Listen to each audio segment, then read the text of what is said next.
अभी मैंने कहा हमारे स्टूडियो में जो नौजवान मौजूद हैं, इकबाल के लिए नौजवान बहुत अजीम थे और अजीम रहना चाहिए, और उस मुमलिकत की सबसे बड़ी एसेट भी है, सबसे हमारा बड़ा एसेट है, क्योंकि बिल्कुल। इस मुल्क में ज्यादा आबादी यूथ नौजवान की है। ऐसे और ये अगर चाहे तो यकीन जानिए तब्दील, वो जो काया कहते हैं पलट सकते हैं। मोहब्बत मुझे उन जवानों से है सितारों सितारों पे जो डालते हैं कमन। तो ये इकबाल, मैं तो मेरे रोंगटे खड़े हो जाते हैं जब मैं जिक्र करता हूँ। तो अगर ये अपनी रूटीन, हमारे यहाँ समझते हैं नहीं यार अदनान भाई अभी तो हमारी जिंदगी पड़ी है। 42 साल में एक साहब मेरे पास 45 साल की एज के अंदर आते हैं, वो कहते हैं कि जी मेरे अब्बा को भी यही चीज़ हुई थी और मेरे ख़ानदान में ये इनहेरिटेड मौरूसी बीमारी है। मैं यहाँ आपके पॉडकास्ट के ज़रिए ये कहना चाहूँगा कि हर बीमारी मौरूसी नहीं होती।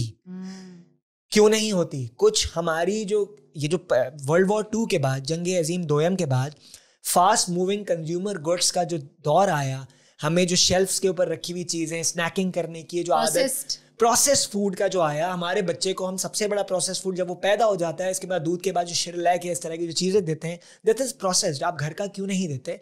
उसके ऊपर एक अलग पॉडकास्ट हो सकता है। लेकिन पॉइंट ये है कि जब ये चीज़ें हुई, ये चीज़ें आपकी जीन्स को, आपकी डीएनए को इसने म्यूटेट कर दिया कि कुछ बीमारियां, पैदाइशी बीमारियां जो एग्जिस्ट करना शुरू हो गई। उसका रीजन ये है कि अब वो आपकी जीन्स का, आपके डीएनए का नस्ल दर नस्ल हिस्सा बन चुकी है। गड़बड़ घोटाला हो रहा है वहां पे, सब गड़बड़ हो गया है।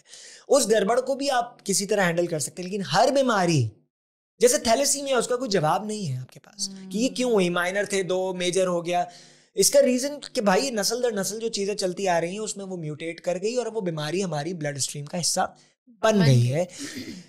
इसका सिर्फ और सिर्फ वाहिद हल, जो मतलब अगर इस तरह की जो लोग कहते हैं कि हो गई थी, भाई आपको इसलिए हो गई है, जो शुरू में हमने कहा कि जैसी इफ्तारी आपके अब्बा जान किया करते थे, आपने घर में जो खाना देखा खाते हुए, वही रूटीन आपने अपनाया, वही रूटीन पुख्ता होता गया।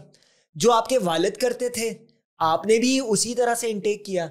आपकी जीन्स में वो कमजोरी मौजूद थी कि अगर आप यही रूटीन अपनाएंगे तो आपको इतनी एज पे जाके मुकर्ररा में ये बीमारी होने का अंदेशा ज्यादा है।